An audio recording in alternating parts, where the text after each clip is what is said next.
Kali ini kita bakal bedah laporan analis tentang raksasa tambang Indonesia BRMS. Nah, ada yang menarik banget nih dari laporan keuangan terbaru mereka. Kayak teka-teki, dan kita coba pecahin bareng-bareng ya. Bayangin deh, laba bersih perusahaan anjlok lebih dari 40%. Tapi, anehnya, analis malah kasih rekomendasi beli. Kok bisa gitu ya? Nah, ini yang mau kita bongkar. Oke, kita mulai dari belakang aja. Langsung ke kesimpulannya. Samuel Sekuritas, nih mereka kekeh dengan rekomendasi beli. Target harganya Rp550 per saham. Nah, angka ini itu mereka dapat dari valuasi SOTP atau Sum of the Parts. Gampangnya, mereka tuh ngitung nilai setiap aset perusahaan satu per satu. Intinya sih, mereka yakin banget meskipun laba kelihatannya lagi turun. Artinya apa?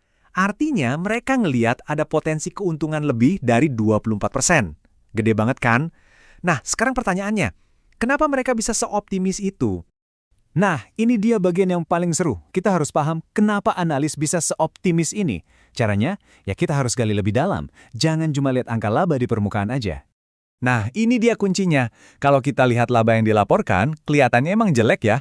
Tapi, coba deh kita sisihkan beberapa biaya yang sifatnya cuma sekali kejadian. Wah, ceritanya langsung beda total. Kinerja inti perusahaannya justru di atas perkiraan. Jadi, biaya-biaya tadi itu apa sih? Ya, ada rugi gara-gara jual peralatan lama. Terus ada juga penghapusan nilai proyek bauksit lain.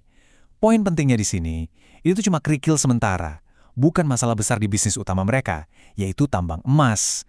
Dan inilah yang dilihat sama para analis. Oke, sekarang kita geser ke bagian yang lebih seru lagi. Gimana rencana BRMS buat tumbuh ke depannya? Karena inilah jantung dari argumen para analis. Bisa kita lihat di peta ini, aset BRMS itu tersebar di seluruh Indonesia loh, dari Sumatera sampai Sulawesi. Fokus utamanya emang emas, tapi mereka juga punya aset tembaga, seng, dan timah yang nggak sedikit. Tapi, ada tantangannya nih. Biji emas yang gampang diambil dari tambang terbuka, yang kadar emasnya juga nggak begitu tinggi, itu udah mulai menipis. Nah, buat ngatasin ini, mereka punya solusi cerdas. Strateginya ada dua bagian. Dan ini dirancang buat langsung nembak ke akar masalahnya. Bagian pertama soal efisiensi, jadi mereka pinter, nggak pakai satu pabrik buat semua jenis biji. Beda kualitas biji, beda juga pabrik pengolahannya. Mereka punya pabrik khusus untuk masing-masing. Jadi ada dua metode utama. Yang pertama, CIL atau Carbon in Leach. Ini jago banget buat ngolah biji yang kaya emas. Tingkat panennya bisa lebih dari 90%. Nah, yang kedua, ada heap leach. Ini buat biji yang kadar emasnya lebih rendah. Meskipun panennya cuma sekitar 65%, ini tetap penting banget buat mastiin nggak ada yang kebuang dan semuanya jadi duit. Oke, sekarang bagian kedua dari strategi mereka dan ini yang paling krusial. Mereka mulai turun ke bawah, alias beralih ke tambang bawah tanah. Dan disinilah letak game changer-nya. Coba lihat perbedaannya di grafik ini. Beda banget kan? Beralih ke tambang bawah tanah ini benar-benar mengubah segalanya. Kenapa? Karena kandungan emas di bawah tanah itu diprediksi lebih dari 4 kali lipat lebih kaya. Nah, ini dia inti dari keyakinan para analis. Tentu aja semua ini nggak terjadi dalam semalam. Momentumnya datang pas grup Salim masuk dengan investasi besar di tahun 2022. Dari situ semua bergerak cepat.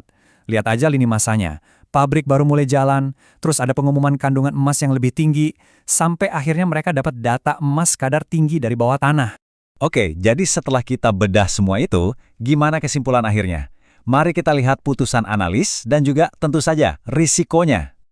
Semua strategi tadi itu, ujung-ujungnya kelihatan di proyeksi keuangan mereka yang cerah banget. Lihat aja deh trennya. Analis perkirakan pendapatan dan laba bersih bakal terus naik kenceng beberapa tahun ke depan. Biar lebih jelas lagi, analis itu memproyeksikan pertumbuhan laba bersih tahunannya rata-rata bisa di atas 30% sampai tahun 2028. Ini angka pertumbuhan yang wow, luar biasa. Tapi biar adil, kita juga harus lihat sisi lainnya. Laporan ini juga jelas banget ngejelasin risikonya. Mulai dari harga emas dunia yang naik turun, kemungkinan proyek baru molor, sampai tantangan cari dana tambahan. Ini penting banget buat dipertimbangkan ya. Jadi, kesimpulannya gimana? BRMS ini ibaratnya lagi menggali harta karun yang ada tepat di bawah kaki mereka. Rencananya udah jelas. Tapi pertanyaannya sekarang, apakah mereka bisa menjalankan rencana itu dengan mulus sambil ngadepin gejolak pasar yang nggak bisa mereka kontrol? Nah, cuma waktu yang bisa jawab.